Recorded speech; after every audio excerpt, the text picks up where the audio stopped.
Hello, EDEXCEL GCSE students. So today we're looking at a little revision lesson on the muscles that you need to know in their function. Now, the important thing to know is the name of the muscle and where it's located and the actions and movement that it makes with the sport and example. The sport example is always very important. So I've used the revision book here to help. Look on this page here, which my mouse is over. Okay, the muscles. The thing we look at is the deltoid. The deltoid is found at the top of the shoulder. Its job is to abduct the arms at the shoulder.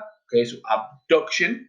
And a good example of this is lifting your arms above your head to block a ball in volleyball. Okay, so that movement there, the abduction, is from the deltoids. The opposite of that is latissimus dorsi, which is at the back, the side of the back.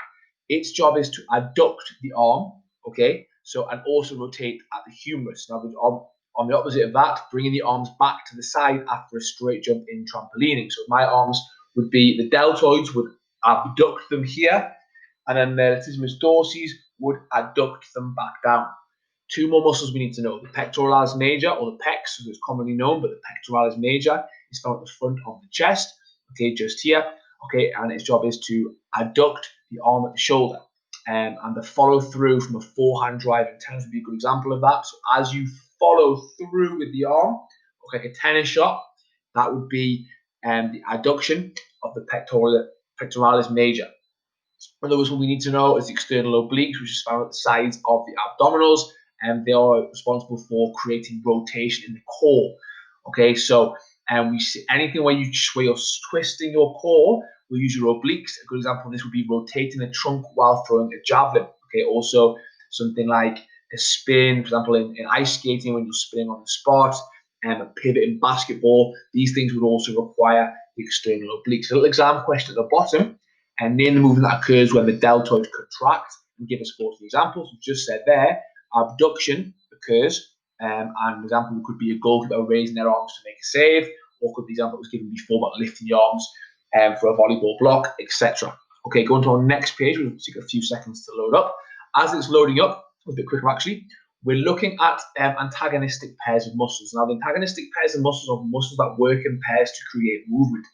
Now, when this happens, we've got the agonist, which is known as also the prime mover. That is the muscle that is contracting. As that muscle is contracting, it's paired muscle, it's antagonistic pair. The other muscle will relax to allow it to happen. That is called the antagonist. So the agonist or prime will be contracting, whilst the antagonist relaxes to allow this movement to take place. Two common ones. The common ones we're going to start looking at are bicep, tricep. Okay, so when our bicep's contracting, the tricep is relaxing, and vice versa. So the bicep is the agonist or prime mover. The tricep would be the antagonist. The bicep is found at the front of the arm. It creates flexion at the elbow. And a good example here is upward phase of a bicep curl.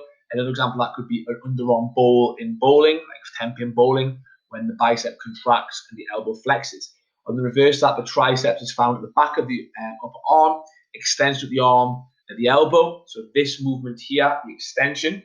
Okay, the example that's given here is straightening the arm after a chest pass in basketball. So this movement here, that's straightening with the triceps, and that's what's created the picture of a goalkeeper with his arms extended. So because the elbow is extended, that would be the agonist is the tricep, and the antagonist would be the bicep. Next two is the quadriceps and hamstrings, and on the front and back of the leg, they're an antagonistic pair. And the example it's given here, the role of the quadriceps is extension at the knee, and the hamstrings give you flexion. Now, the example they've got here is going over a hurdle. A better one for me would be very simply when you're kicking the ball in football, the action of kicking the ball, the quadriceps would be contracting, but the preparation phase for kicking a ball would be the hamstrings flexing. Okay, so the quadriceps